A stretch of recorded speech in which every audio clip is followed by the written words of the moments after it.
I live in my van full time, so guess what I have to do every night? Find a new parking spot. Now, I'm not the authority on van life or parking matters. I'm only the authority on my life and my experiences. So in this video, I'm going to share my experiences about overnight parking as a full-time nomad out in these streets. I want to make a very broad generalization, so take that with a grain of salt. So there's two types of nomads that are like living in vehicles. There's the type of nomad that basically boondocks. You're out in the wilderness, and typically you'll find locations that are in national forest or BLM land, which is Bureau of Land Management. You know, you might park out in the middle of the desert in a forest, and when you go there, you can stay there a little bit longer. You're kind of out in the elements a little bit more.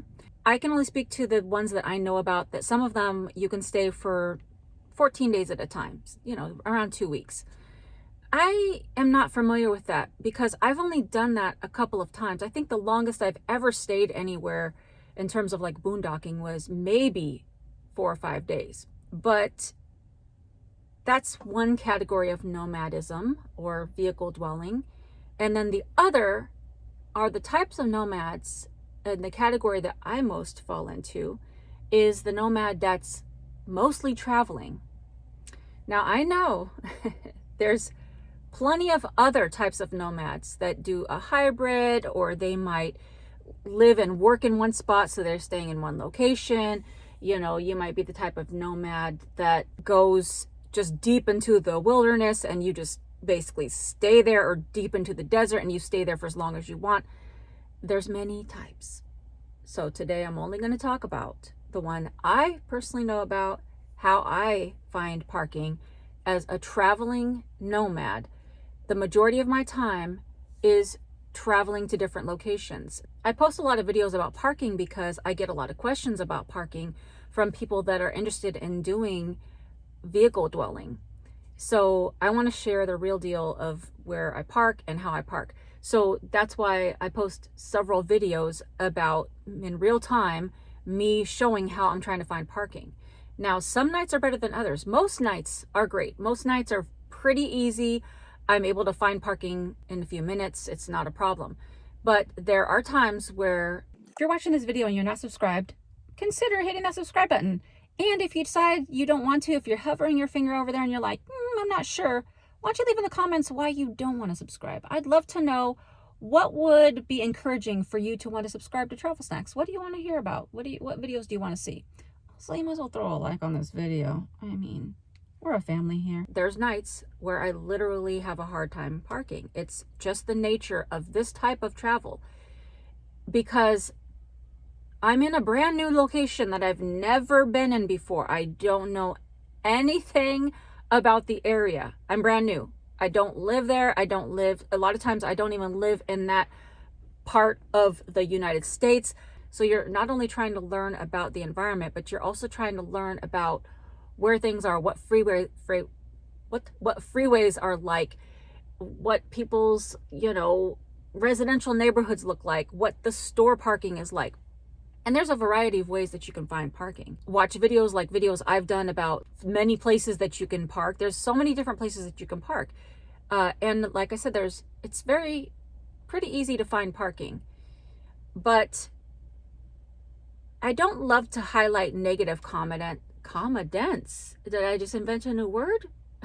I don't like to highlight negative comments, but I do want to kind of bring to light this comment that I got that really chapped my hide, and I don't like to get my hide chapped, but this one really got me in a little twist, because I was like, the audacity of just the wording of this comment just twisted me up a little bit. I want to speak up for myself and for some other nomads that are just out here living regular lives out in these streets. So this comment was basically saying, okay, so let me refresh a little bit. So I think it was my last video that I posted. I had a very hard time finding parking one night, and I ended up finding a hotel parking lot, which I've stayed at hundreds of parking lots for hotels. I have a lot of experience in this area. And this particular hotel was the very first time over 3 years that I've ever gotten a knock at a hotel parking lot. And the comment was saying, if you're scared of a knock, then you shouldn't be doing van life. Calm it all the way down. You're focusing on the wrong thing. When you get a knock on your van, it's not that you're scared of a knock. The issue is that you cannot see outside. You don't know what's going on. You don't know who is out there. It could be someone that's on drugs. It could be someone that's doing like murderous things, just out of their mind. It could be a police officer. So you don't know. You can't see. So it's startling. But let me back up. But before that, the first issue is not the knock in that sense. The bigger issue is that most of the time when you get that knock, you're in a dead sleep. You're sleeping. You're unconscious. Okay, so let's just, I'll take our little break and like pretend we just went to sleep for the night. We just, get like that nice little rest, and you're just cozy in your blankies, laying in your cozy bed at your house. All of a sudden, it's like 2 a.m, which you don't know because you're sleeping. On your window, in your bedroom. Would that not startle you? Let's keep it real here. You're in your house and somebody's knocking on your window. You don't know who it is, and you're not scared of that. You're not startled. Your adrenaline's not pumping. You don't feel that unknowingness. You do. Stop lying. Stop lying. Fake news. Stop it. Your nervous system, your adrenaline is pumping and rushing. It is startling. It's not a fact of being afraid of a knock. Sorry, I'm a little amped today. I'm a little amped. It's more of the unknown, and you're startled out of a sleep. And then to take it further and be like, you should just give up van life. Oh, okay, I'm going to give up van life because a random stranger on the internet feels that I'm not worthy of living in a van, even though I've been doing it for years, because I'm startled by a random noise in the dead of sleep. Make it make sense. But let's pull it back a little bit, because I don't want to just only focus on the person that made a negative comment. I want to highlight the fact that there was lots of comments on my video about overnight parking, and many of them were great, and lots of people had great questions, because I think most people are naturally curious about how to do, even if you're not a person that's gonna live a vehicle lifestyle, you might be curious about overnight parking. But there's lots of people that do watch the channel that are interested in living in vehicles, and they really want to know how it is before they jump into this lifestyle. So I want to give some reassurance that most of the time it's fine. And for those that like to travel along, and you might be changing your parking spot every night, every few nights, sometimes I get lucky and I'll find a spot that I feel is very quiet, and I'll go back there more than one night in a row. And I use an app called iOverlander, not all the time, but when I'm just can't really find anything else, and that's helpful too. And then I go to some of my other standbys, like hotel parking lots, residential neighborhoods, hospitals if I need to. But for the most part, there's places to park. But there are going to be times where it is difficult to park. Now, I got a couple comments saying, I don't think it's right for you to park at a hotel parking lot. I'm just going to keep it real. We have people that are telling us as nomads, don't park in our neighborhoods, which I have a problem with, because you don't own the street, bro. You don't own the street. You might live on that street. I get it, but you don't own it. And if you came to my city, or I say my city, we don't own the city, but if you came to a place where I lived, I would not be so ugly about it. I think people need to be more welcoming, but that's another side note. So anyways, the point is, people say they don't want van lifers or anybody in their neighborhoods, which I understand to a point, because there are always going to be those who ruin it for the rest by being loud or littering or parking in like people's spots and stuff like that. So people say, they don't want people parked in their neighborhoods. Okay, so then we try to find alternative places like hotels or truck stops, 24-hour spots or hospitals, and then we get the comments, you shouldn't be parking there either. Well, what do you want people to do? What do you want? Where do you want us to park? And I would say that some people that are negative towards the lifestyle would be like, don't don't live this lifestyle. You shouldn't be parking anywhere. You shouldn't be living in a vehicle. But that's your way of thinking. That's the way that some people like to think, that nobody should be living this nomadic lifestyle. Those that do live this lifestyle, what do you want them to do? We're already living the lifestyle. Again, there's another set of two categories. Is there's people that are choosing this lifestyle, like myself, and people that don't get to choose this lifestyle. They're forced into this lifestyle, not even a lifestyle. They're forced into living this life because they have a circumstance that doesn't allow them to have enough money to have a house or an apartment. At the end of the day, accept it, there's people living in vehicles. We have to find parking spots every night.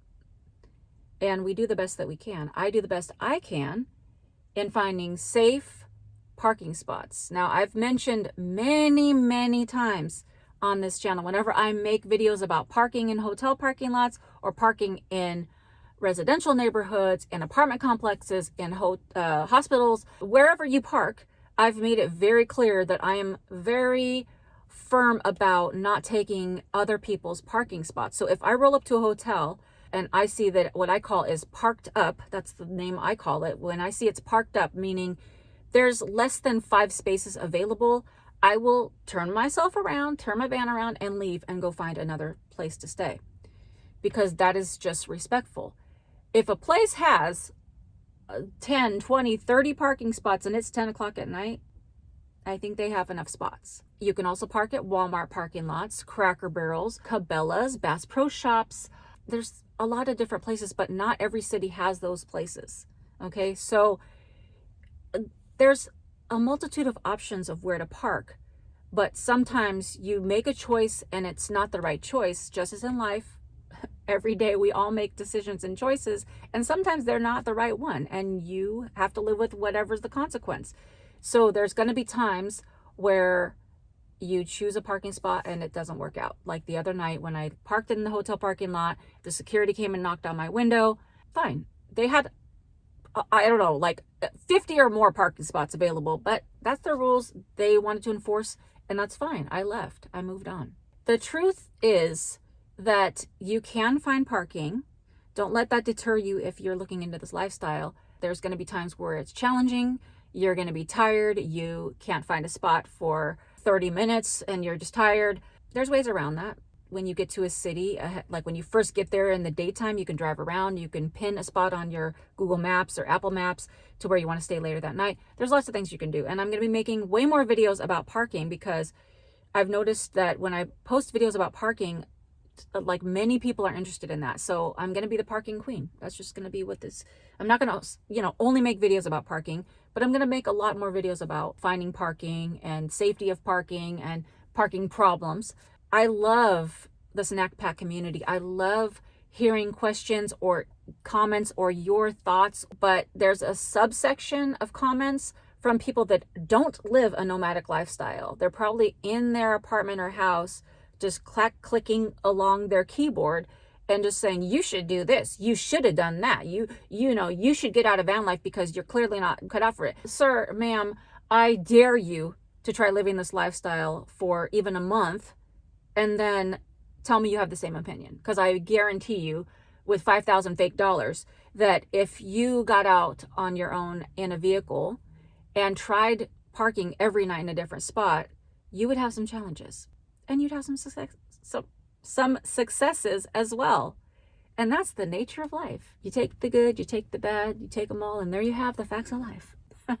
That's the truth about van life parking. I hope this is helpful to somebody that's thinking about van life or vehicle life, living in a car, an RV. Now, it's RVs parking is a whole different situation. Sweep aside, brush the dirt off your shoulders to the haters that want to leave the negative comments or fill your head with negativity, because there's no place for that. Life is beautiful and awesome and wonderful, and even being out in these streets is adventurous all in its own, even with the challenges. And that's it. Have a great day. I'll see you on the next video. Bye for now.